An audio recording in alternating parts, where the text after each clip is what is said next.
Hola, contestamos las páginas 146 a las 148 de Español Sexto Grado. Te invito a que te suscribas al canal, compartas este video y me regales el like. Y muy importante, no olvides darle clic en la campanita de las notificaciones. En la página 146 de tu libro te dice Práctica Social del Lenguaje número 12. En esta práctica vas a escribir cartas personales a familiares y a amigos. El propósito de esta práctica social del lenguaje es de que tú sepas reflexionar acerca de las diferencias entre lo que es el lenguaje oral y el lenguaje escrito, así como que puedas usar estos elementos que llevan una carta personal, ya sea que utilices lo que es el correo electrónico o el correo convencional.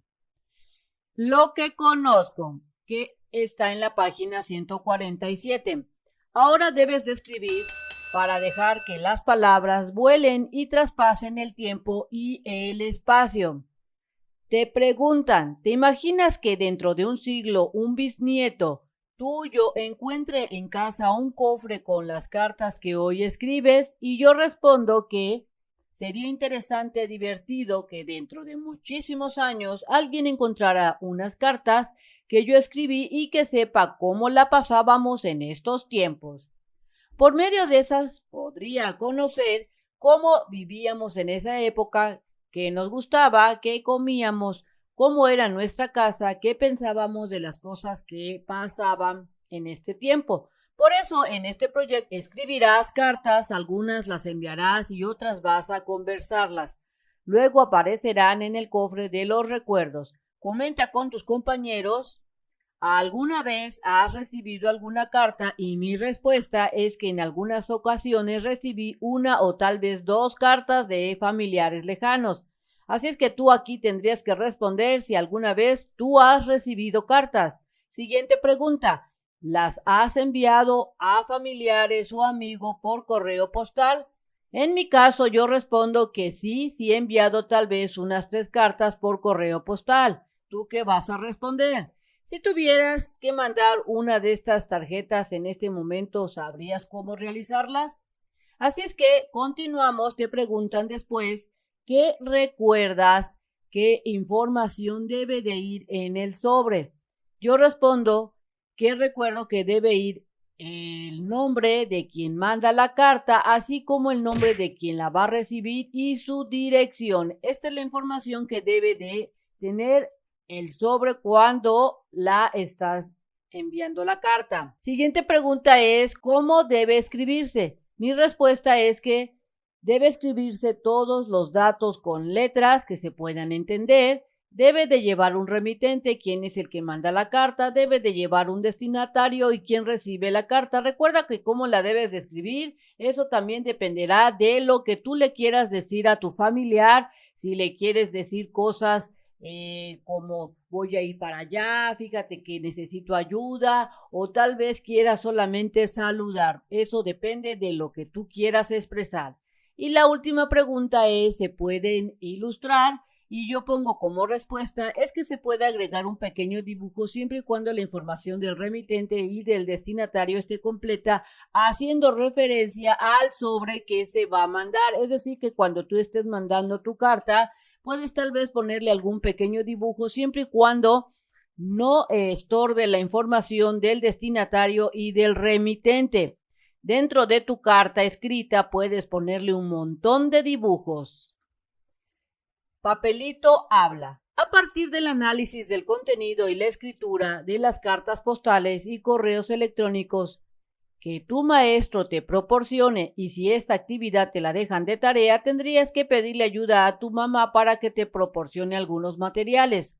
Porque aquí te dice que comenta en grupo cuáles son las diferentes funciones que tienen los elementos que conforman una carta. Así es que analicemos los elementos de la carta y sus funciones.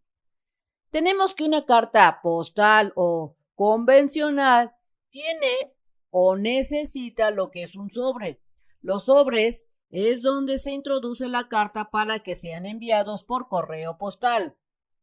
También vas a necesitar los famosos timbres postales, que viene siendo el sello es un pequeño papel que tú ves aquí que pegas en el sobre, cuya forma más usual es rectangular o cuadrada, que se pega en el sobre y que indica que la persona que realiza el envío ya pagó ese servicio. Así es que cuando vayas a enviar tu carta, no olvides comprar tu timbre postal y pegarlo.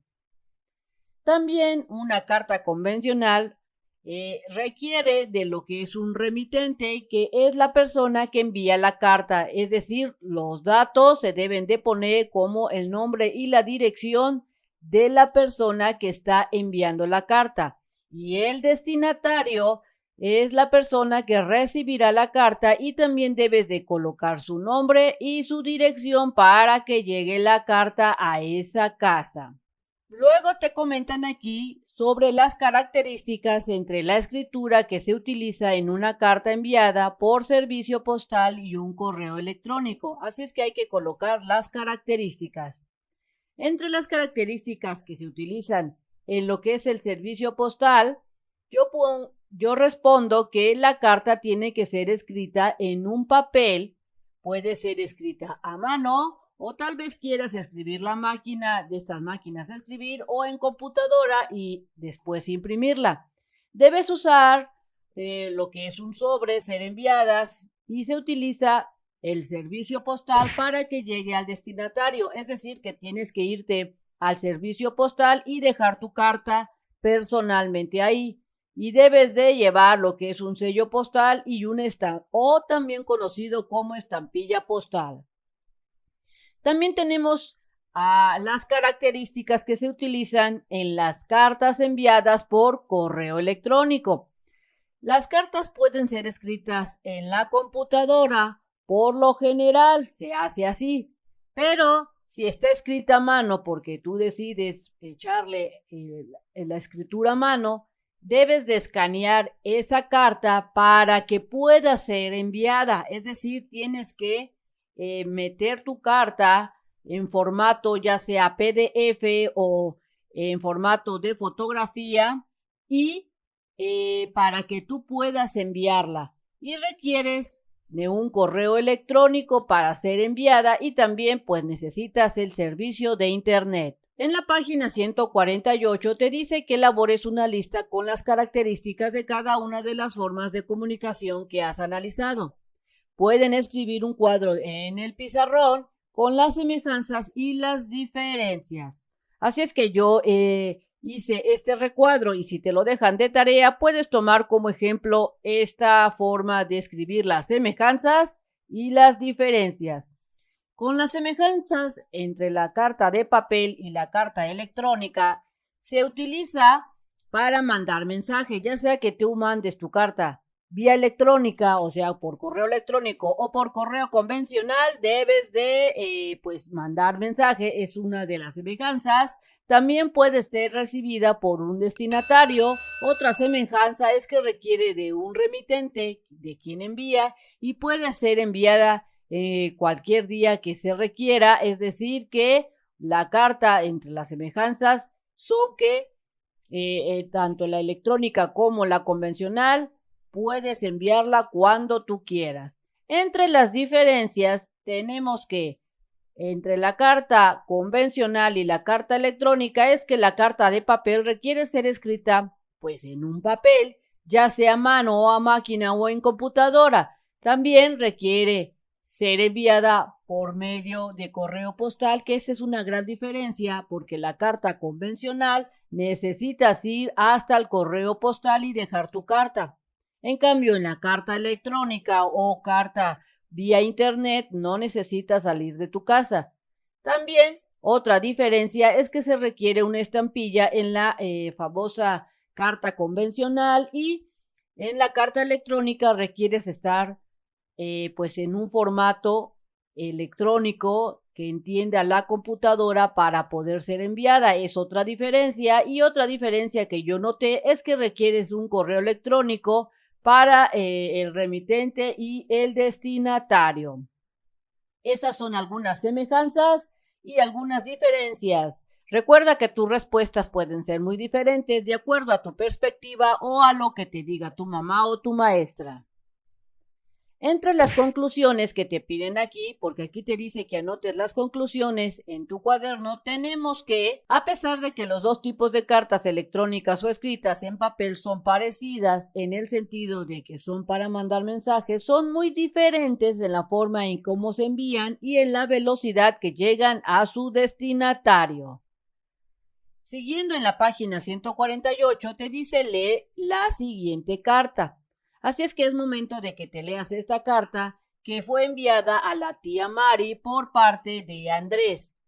Con un compañero te dice que señales en la carta anterior cada una de sus partes y escribe en ella el número que le corresponde. Las partes que vas a señalar es el lugar, la fecha, el destinatario, el saludo inicial, despedida y la firma o rúbrica. Así es que primero tenemos el lugar, es enviada desde Navojoa, Sonora. Posteriormente tenemos la fecha que fue enviada el 20 de mayo del 2020.